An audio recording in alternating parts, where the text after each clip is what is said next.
The Connector Next Door is your invitation to meet the natural connectors all around us. They represent the everyday event planners who are energizing their communities every single day. Their stories are familiar, fun, and full of charm. Your host, Lisa Garrow, is a lifelong event planner and has been a connection strategy coach for over a decade.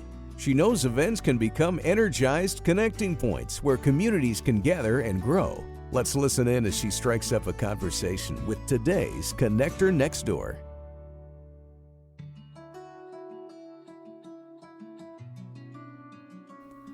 Maya Corona and David Schmeikal are a dynamic husband and wife duo, blending backgrounds in graphic design, painting, branding, and coaching to help humans create and be creative.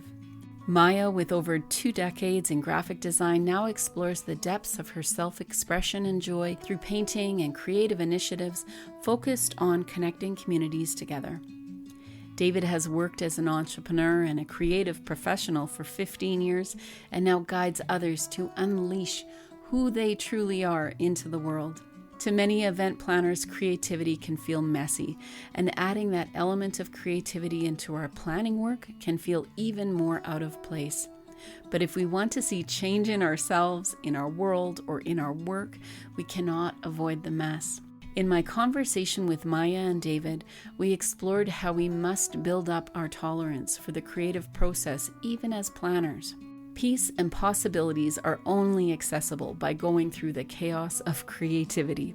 Listen in and be inspired to lean in to who you truly are, what matters to you in your event planning, and get ready to surround yourself with those that do the same.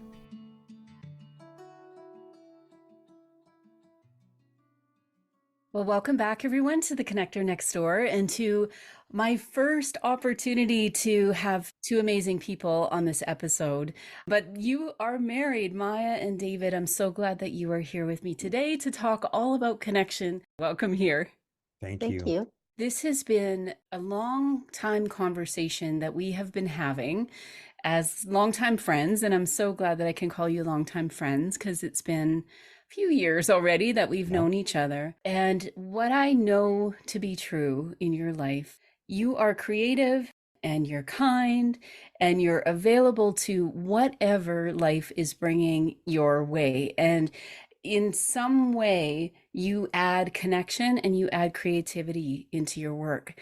So what I want to start with, before we get into what your work is, how you manifest that creativity in the world, I'd love to hear from each of you, and you can choose who's going to start, but what does connection mean to you?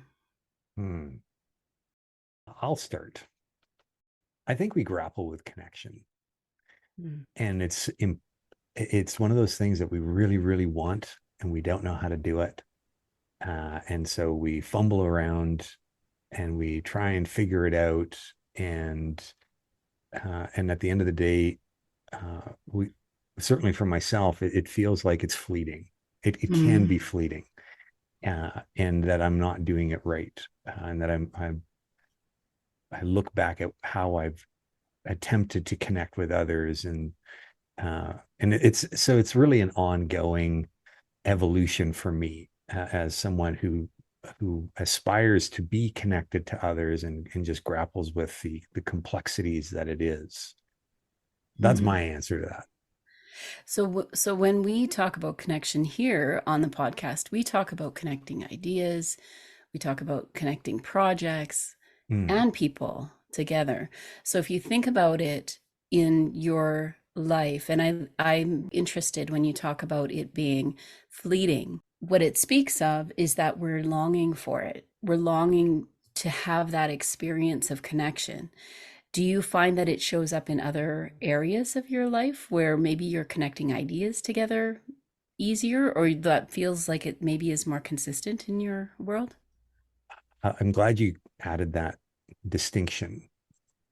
I defaulted to relationships because that's, I think, an area where I'm seeking improvement and to grow from. And then what you speak to, the connecting of ideas, and the ways in which we implement or create, the output of said ideas, Maya and I, we've been doing that work for a very long time. So that's very organic and very natural. Mm. Uh, and vital. I think it's been so important from our point of view, that is a strength that we just naturally gravitated towards as like a necessity. We are always wanting to do that type of stuff, and so have always done that kind of stuff.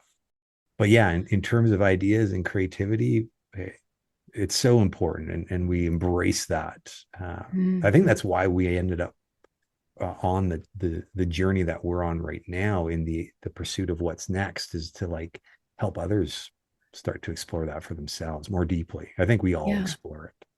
I just felt that shift there for you where that is organic and that does show up every day for you. Quite often, I'll say when I'm coaching too, if you can find something in your life that's working really well, or a connection that you're loving, or a way of connecting, it's so cool because then you can almost visualize it somewhere else in your life or in a relationship or with starting a business or whatever it is. It feels more familiar. So we start to apply some of those things that we have over here in other ways in our life, which allows us to maybe be more consistent in the connections that we're making. Maya, I'm going to throw it right to you. What does connection mean to you in your world? Um, the first word that showed up for me when you asked the first time was belonging, because what I've been doing and how I've been connecting, it's, yeah, a lot of interest. Like we have same interests, so we belong together. We like same things, and there's been a lot of that. Yes, talking about in relationships that in the past that always turn into something where we can we're looking for the same outcome, and that's, it's like that's the connection, that's the link, that how we became to know each other, like with you being friends or people around us. And what David was saying about like it's just natural with the creativity and all that. For me, I feel that those connections happen um, sometimes like very sudden, and there's been a lot like when they become something else, it's because we found something with each other.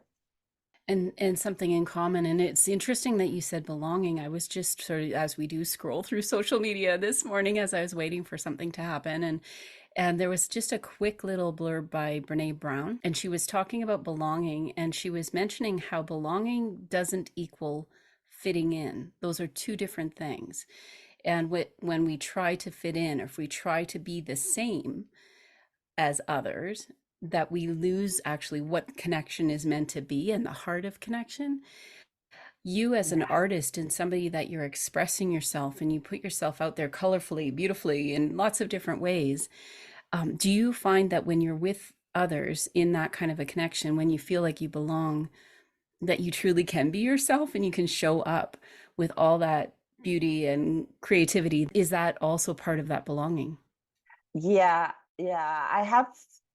Today I had another meeting with an artist muralist too, and we're talking about that, with some people, how things just are so easy and you feel so good, um, and talking about blooming diversity, which is something that we started because we wanted to belong and be with people, but at the same time we wanted to connect a little bit and get to know each other and like go and do something that makes us happy. Mm.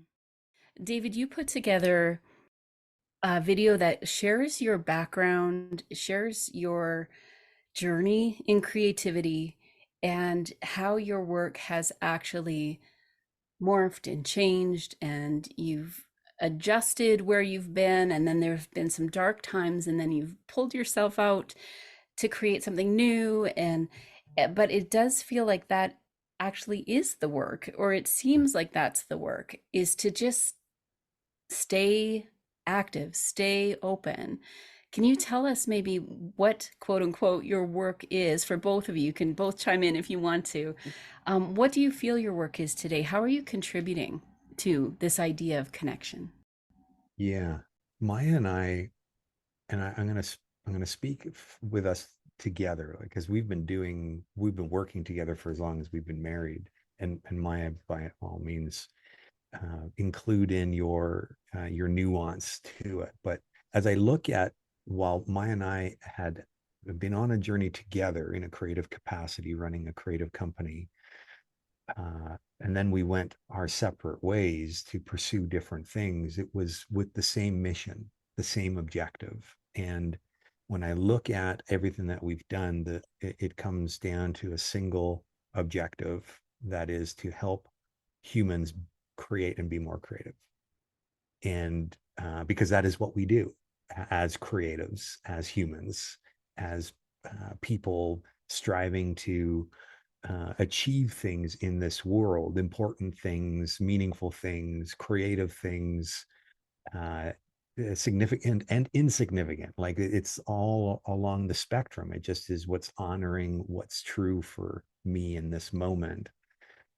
But at its nucleus, at its essence, it is that to enable human beings to do the work that they've always wanted to do, believe that they could, or maybe not even believe yet that they could, but thought that they'd like to, or if only I would, like, what would be possible if I did this? But it's so scary, right?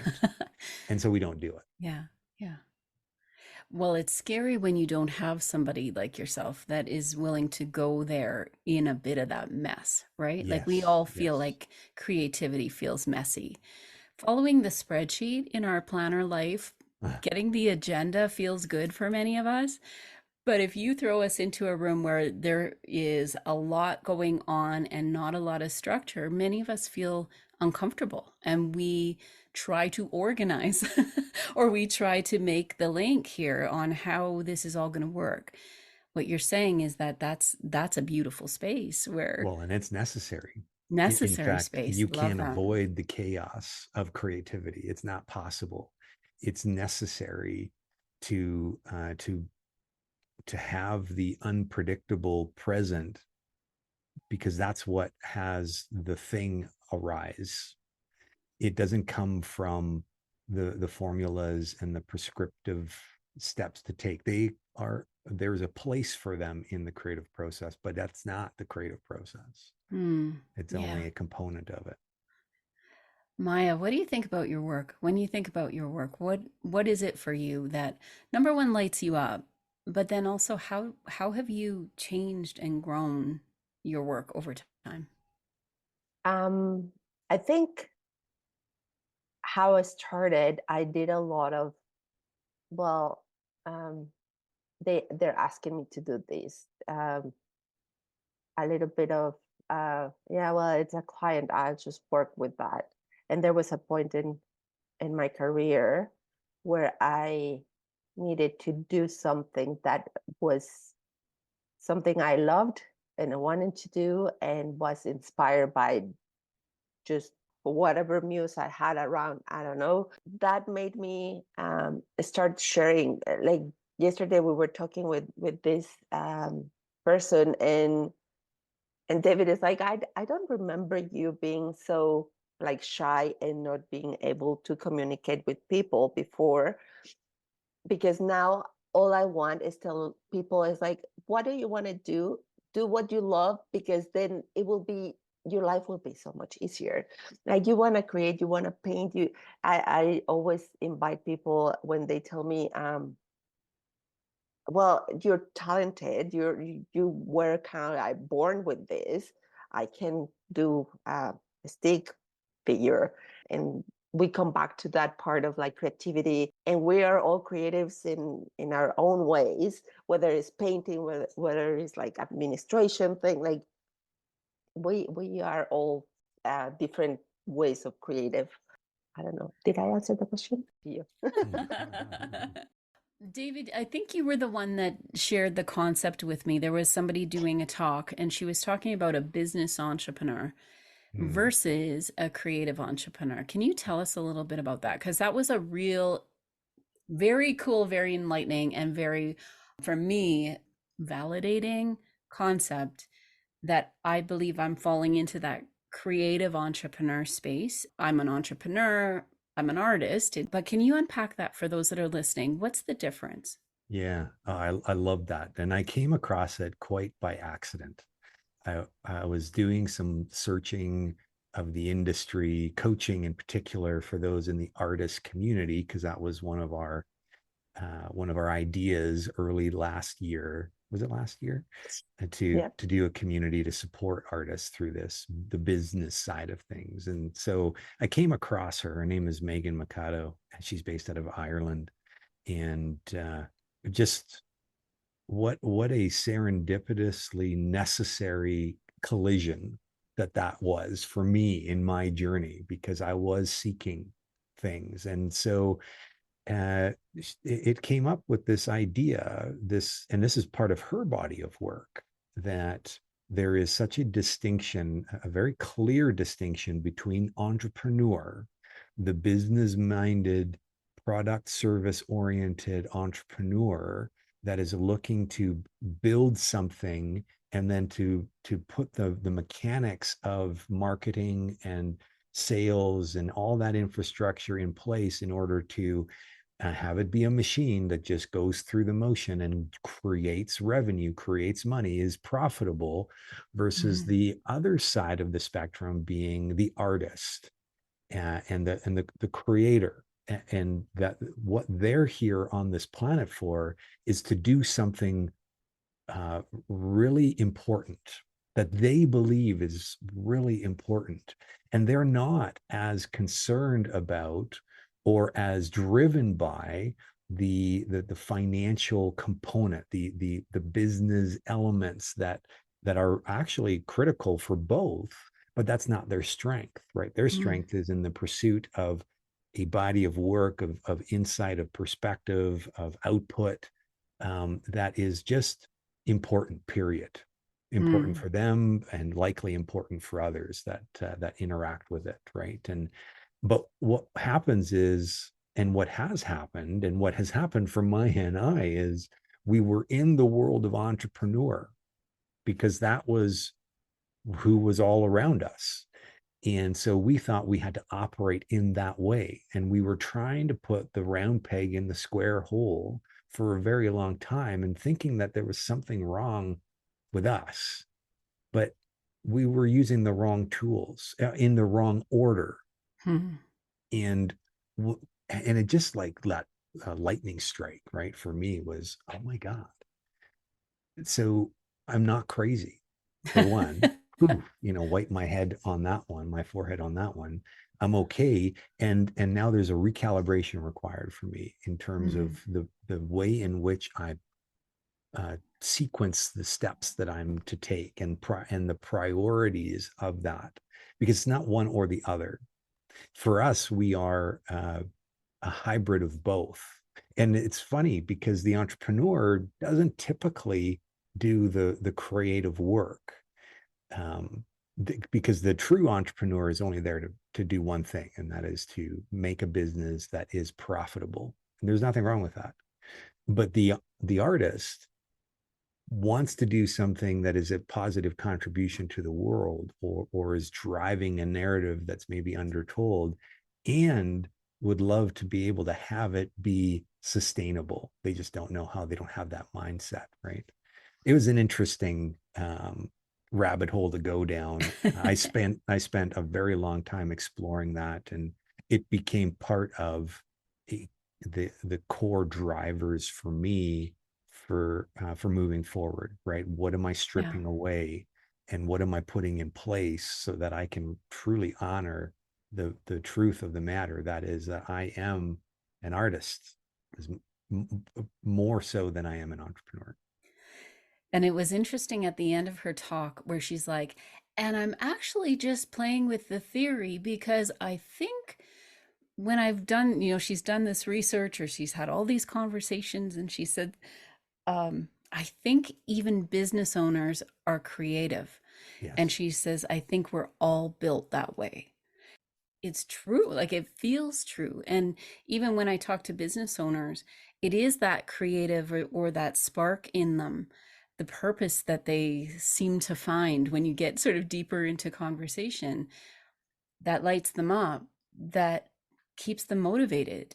And so many times I feel like that's where the connection happens. That's where we're able to have not just a real conversation, but where all of a sudden ideas are coming up. What Totally. does that mean for you, Maya? Is that part of your journey too?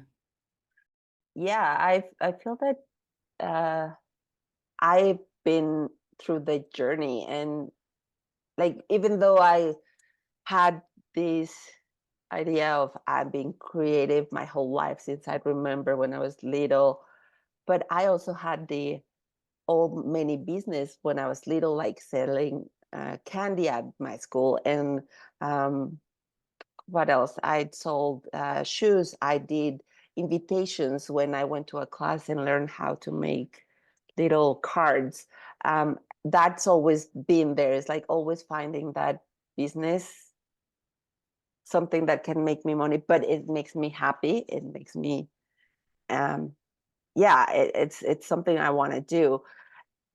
And what excites me after that is like when people react to it and they're like, oh my god, this is what I was looking for. And there was a point in my life where that was a little lost.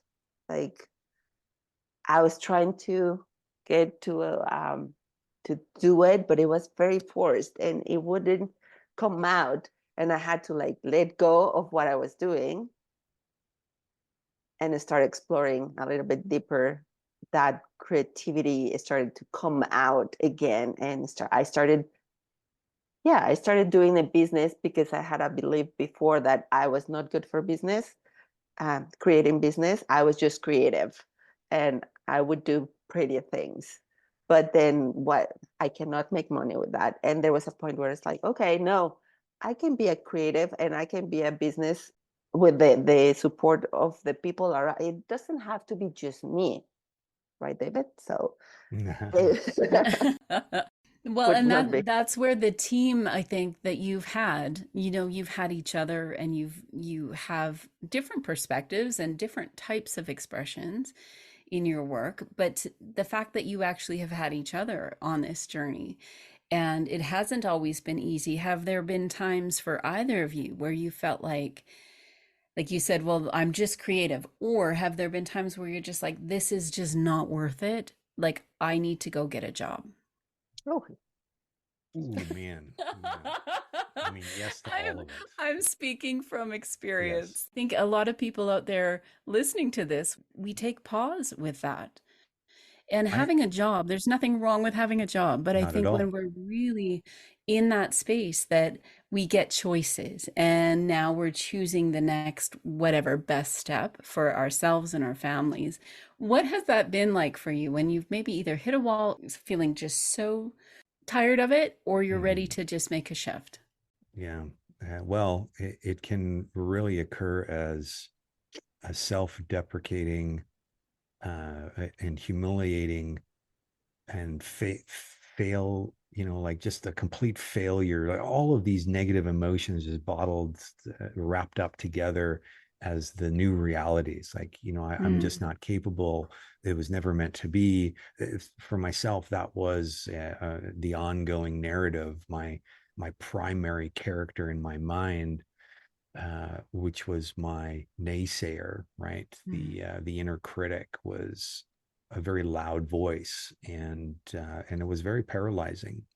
And that doesn't even uh, uh, address the influence of those around you, well intentioned potentially, but like those words, we have to be really careful with what we say, mm, and how we put our own conclusions, wrap our own conclusions, and present them to others around their circumstances, the impact that that has. Because I've had many people tell me in not so many words that you need to focus, or you're crazy, or this will never work. Whatever the limiting belief is, as valid as it might be on their side, it's not the truth. That it's never the truth, actually. And I think that's been the biggest aha moment for me in my journey, is the realizing that there is no absolutes. And when I remember that, because I forget it quite often, likely daily, but when I remember that, then creativity now is being given permission to pursue the thing, whatever it is. I've given it time and space, and then something amazing happens. We're, as humanity, we're not wired for the single accomplishment, like to pursue the single thing, and it is proven by the lack of satisfaction and happiness in the world, and the notion that is something that only arises when we have achieved a certain objective in our life, and it's not the case. I believe it's the journey, right? It's the pursuit of things ongoingly, and a variety of things, and it's in there where meaning and purpose reveal themselves over and over again. It's new and old and new and old, like it's never the same thing. And I'm just on more committed now to stay on that path. Maya, when we look at this conversation as planners, here on the event planner side, we hear what David's saying, and we feel like, but there's deadlines, and there's, a fire to put out, and there's an event date. So then we've got to, meet that date. There's people that need to know what's going on. How do we stay in a spirit of creativity, in that atmosphere where we can create and feel open to that creation, but also get things done? Because I know you have been part of communities where there have been launch dates, and there is that show that you're going to be showing your artwork in. And how do you kind of hold both, and for those that are listening, where they're very process driven, or they've got their spreadsheet out ready to take all the notes, but how can we carry both? I've learned, and I keep learning about that I need to plan and I need to block my life. Thanks to David. He has helped me a lot, because there was a point where I was doing way too many things. I still do, but I found, I think, a rhythm where all those deadlines, all those things that have to happen, that I have to interact with people during the day to make those things happen. Yes, it's like I block my whole calendar when I know what they're happening, and I try to be flexible a little bit, for not to kill the creative part of it, because as creatives, yes, you need a structure, but yes, you need also that flexibility to be able to not lose the spark, and not and be able to keep creating and not burn out, when you have so many things going on. Like, just for May, it's like 4 or 5 events that I have going on, and it's like, I'm organizing, I'm participating, and I'm like doing so many things. And so it's like having all that in existence, basically. So And what then helps you when you're in the middle of it? Like when you talked about your group where you feel like you belong, is it part of it having people around you that understand and get you? Is it partially, maybe having other planners on the team or other people that can also help? Or what is it for you that kind of keeps you moving, not looking at your next month? yeah, that collaboration with people around me, I'm always looking for that, who can join me in the adventure. even though David and me work together, I have others that join me in some of other ventures that we have. Like we're doing the Calgary Art Studio tour, and that has like started 2 years ago, and we grew crazy right now. And there's 6 people, and it's like, okay, these 6 people that are just artists that have no experience in marketing and planning and any of that, other than like I created a website, I do some of the social media, I do like certain things. And then there's this other event that is the Blooming Diversity, and we want to go out, and it's like, who's planning that? Okay, I need somebody hey, what about you take that on? And that's the thing, like finding those people that are crucial to what you want to do, and they're aligned. I would Awesome. add that it needs to be the right person. There needs to be an alignment of values and of the belief in the pursuit that you are all saying that you are going to go forward in the pursuit of. Because if it's just anybody, because you need somebody to support, well, that's when it starts to fall apart, and it's not as effective as it could be. And we don't, it's hard to find the right people. I think we are caught in the illusion that if you put your things out there, and the people that it attracts are the right people, but they're not always the right people. They're the ones who have a curiosity around it. Maybe they could be the right person, but it's not a guarantee until rubber meets road. Yeah. And it's in that moment where rubber meets road where we have a choice to make. Does this work? And we need courage. We need to stand in this level of courage to say, this actually does not work. It is not in alignment with what it is that I saw needing to happen, or we saw needing to happen, or risk just having it go down another path where it becomes a chore and a burden, and the complete opposite of what it could have been, what it needed to be. But we trap ourselves in that.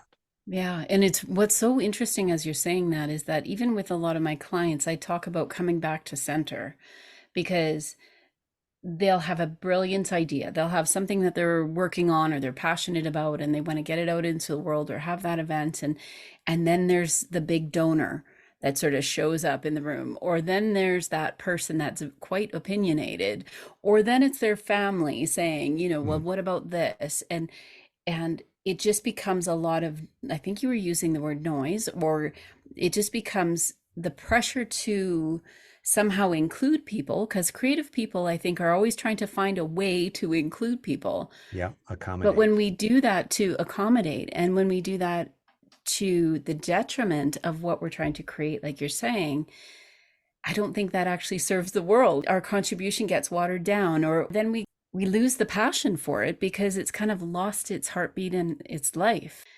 How do you stay, when you were saying you have allowed yourself to walk this path, what would you say? And I'll give that to both of you. What would you say to somebody that is planning and they are in that space where they want to build a team, they want to create more, or they need other opportunities, they want to say yes to that event or to that show? How do we navigate those connections with the people around us? And then how practically, maybe if you could give some advice on how would somebody that's wanting to plan something like that stay true to what they are, and then also be able to open the door or the gate to others to participate? I go into some of these like personal experience on certain things that we're creating, planning, and sometimes it's time to like, when it is not working, that you like recognize it, because sometimes we keep just going, and it's like, well, maybe something will change. Recognizing when you should keep going, or maybe you say no and move on, or that's something that keeps showing up, because I'm always creating, planning. Sometimes I think I'm not a planner, but I You because are a planner. yeah.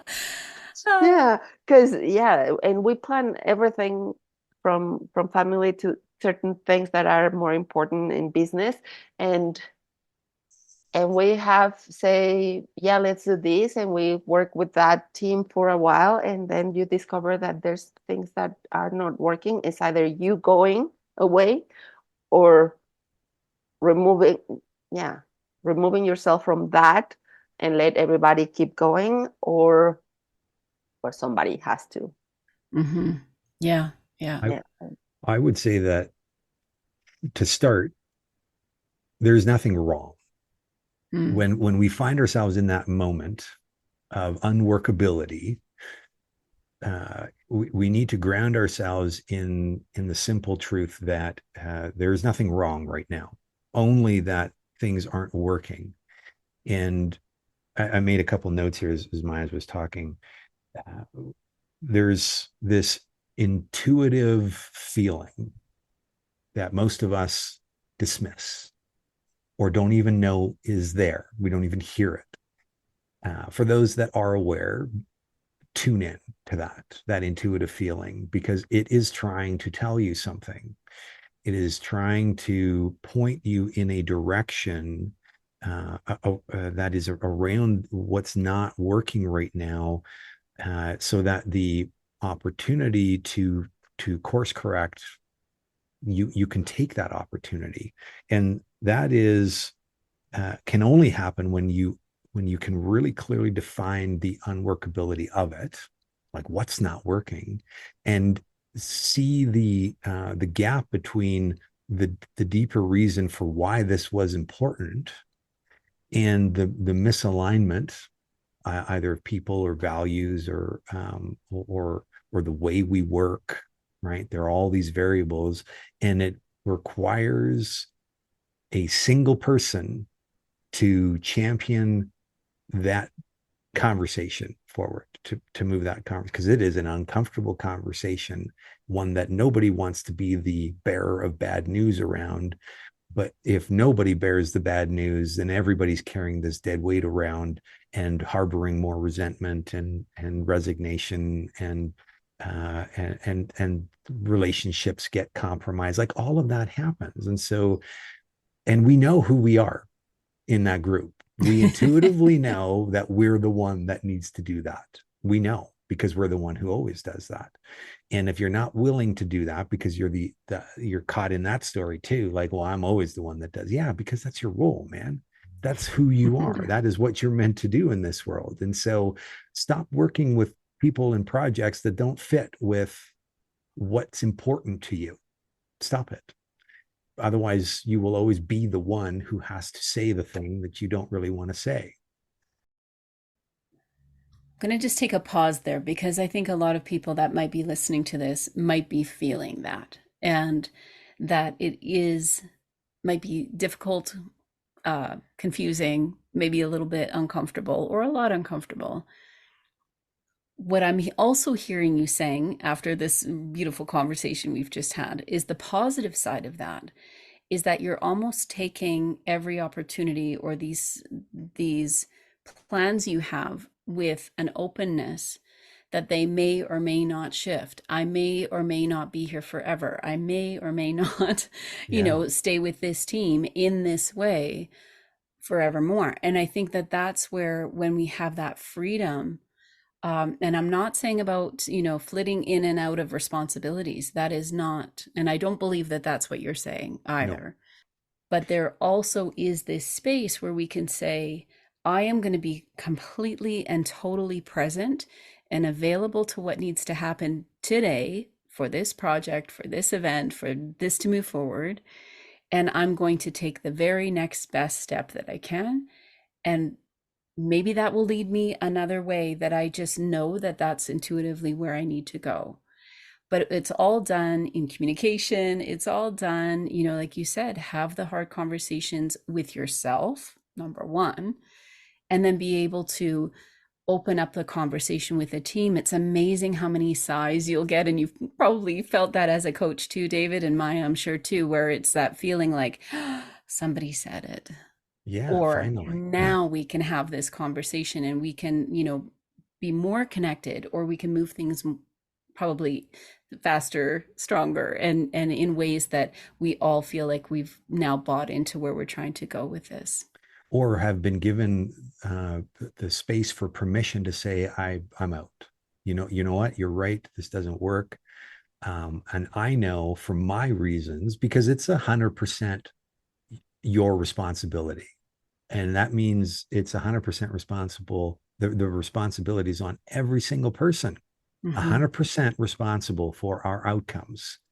And so it's never one person. It can't be. Otherwise, well, we'd just be doing our own thing then, right? Yeah, And so yeah, if everybody leans in with that intention that I am 100% responsible for the outcomes and the workability and the unworkability and the value or the disconnect, and then the single person, whoever that is, it ignites, right? It makes the ignition happen to allow for that space to for everybody to stand in their truth around that situation, circumstance, opportunity. And yeah. and then now we know where we're at and what's next and where we're going. Shit, man, if everybody was doing that, I think we'd have a lot more really great projects going on. Absolutely. Yeah. Yeah. What are you most excited about this year for both of you? I think right now, with for me, is all the murals that we're doing. I love connecting with people. It's more like working with somebody else and than just me in the studio by myself painting my paintings. So yeah, that's really fun. Awesome collaborations. What about for you, David? I echo Maya in terms of the mural work. I am uh, I'm always looking for ways to express myself creatively, and while the written word and speaking have been my primary modes of expressing my creativity, I do really enjoy the opportunity to put something on a canvas. It's part of my roots. It's where I've come from, and I've just had to pick. Where do I focus on? And now we've picked. It's like, yeah, spring, summers, moving forward. This is where we do mural work, and so I'm looking forward to seeing what we create and who we get to collaborate with. Well, one thing I know is the inspiration you both are, and we check in every once in a while, but just even to follow you on social media and your poetry and your videos, David, and your artwork and all those collaborations you've got going on, Maya, as a couple, what an encouragement to live just a creative, beautiful life on the journey. And it's just been such a pleasure to chat with you both today. I'm excited to share some of the links because the people in my world I know will get just a lot from following what you're doing, being inspired on how you're contributing. And when we talk about connection, that it can happen in so many different ways. So just to be open for those of you that are listening, take some time to allow yourself to just observe what's going on in your life. How are you feeling you could contribute?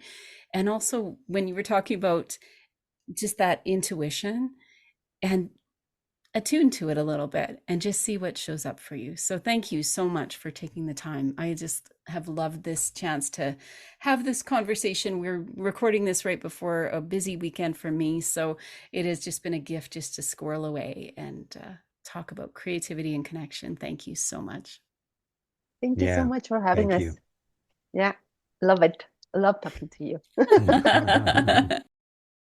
The Connector Next Door podcast is produced by Candy Event Consulting, where everyday event planners and their teams gain clarity, get connected, and grow in confidence. Subscribe at www.candyconsulting.ca to hear visits with everyday event planners who are putting connections first.